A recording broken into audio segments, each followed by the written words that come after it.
ടീച്ചറെ, നിങ്ങൾ ഇതൊന്ന് കൊടുക്കുമോ? ചോദ്യം കേട്ട് ടീച്ചർ തിരിഞ്ഞു നോക്കി. ജലീലിന്റെ ഉപ്പയാണ്. കയ്യിലൊരു ട്രോഫിയുമുണ്ട്. ഇതെന്താണ്? ഇതെവിടുന്ന് കിട്ടി? ടീച്ചർ തെല്ലൊരമ്പരപ്പോടെ ചോദിച്ചു. അപ്പോൾ ജലീലിന്റെ ഒപ്പ തെല്ലൊന്ന് പരിങ്ങിക്കൊണ്ട് പറഞ്ഞു, ടീച്ചർക്ക് അറിയാലോ, ജലീൽ എനിക്കൊരു ഒറ്റ മോനാണ്. ഒരു വിഷമവും ഞാൻ ഇന്നേ വരെ അവനെ അറിയിച്ചിട്ടില്ല. ഇന്നിപ്പോ അവന് പാട്ടിനൊന്നും സമ്മാനമില്ലെന്ന് അവന്റെ ഉമ്മ പറഞ്ഞപ്പോഴാണ് ഞാൻ അറിയുന്നത്. അപ്പൊ പരിപാടി തീരുന്നതിന് മുമ്പ് അവനൊരു ട്രോഫിയും വാങ്ങി ഞാനിങ്ങ് വന്നു. അല്ലെങ്കിൽ അവനൊരു സങ്കടമാവും. ഓന് വിഷമം എന്നാ എനിക്കത് സഹിക്കൂല. അതുകൊണ്ടാ ടീച്ചറെ, ടീച്ചർ പരിപാടി തീരുന്ന സമയത്ത് എല്ലാവർക്കും ട്രോഫി കൊടുക്കുമ്പോൾ ഓൻ ഈ ട്രോഫിയും കൂടെ ടീച്ചർ അങ്ങ് കൊടുക്കണം. ടീച്ചർ ജലീലിന്റെ ഉപ്പയോട് ഒരു നിമിഷം തന്റെ കൂടെ വരാൻ പറഞ്ഞു. അയാൾ ടീച്ചറോടൊപ്പം പരിപാടികൾ നടക്കുന്ന സ്ഥലത്ത് നിന്നും തെല്ലു മാറി നിന്നു. എന്നിട്ട് ടീച്ചർ ചോദിച്ചു, ജലീലിന് നിങ്ങൾ എന്ത് വേണമെങ്കിലും വാങ്ങിക്കൊടുക്കുമോ?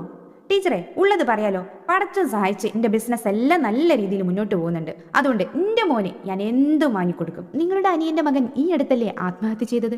അതിന്റെ ടീച്ചറെ, അത് ഓന്റെ മണ്ടത്തരം.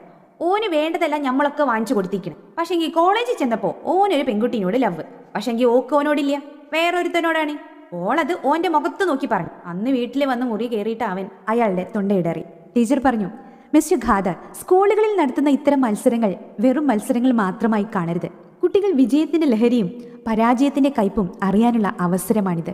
ജീവിതത്തിൽ വലിയ വലിയ പ്രതിസന്ധികൾ തരണം ചെയ്യാനുള്ള പാഠമാണിവ പകർന്നു നൽകുന്നത്. ദയവ് ചെയ്ത് ഇത്തരം പ്രവൃത്തികൾ ചെയ്ത് നാളെ സമൂഹത്തിലിറങ്ങി എന്ത് നേരിടാനുള്ള നിങ്ങളുടെ മകന്റെ കഴിവിനെ നശിപ്പിക്കരുത്. അവനെ കാര്യങ്ങൾ പറഞ്ഞ് മനസ്സിലാക്കുക. അടുത്ത തവണ കൂടുതൽ നന്നായി മത്സരിക്കാനുള്ള പ്രചോദനം കൊടുക്കുക. അവൻ ആത്മവിശ്വാസത്തോടെ അവന്റെ കഴിവുകൾ കൊണ്ട് വിജയങ്ങൾ നേടിയെടുക്കട്ടെ. അതിലവൻ നേടിയെടുക്കുന്ന സന്തോഷം നിങ്ങൾ ഈ കൊടുക്കുന്ന ട്രോഫിയേക്കാൾ 10 മടങ്ങായിരിക്കും.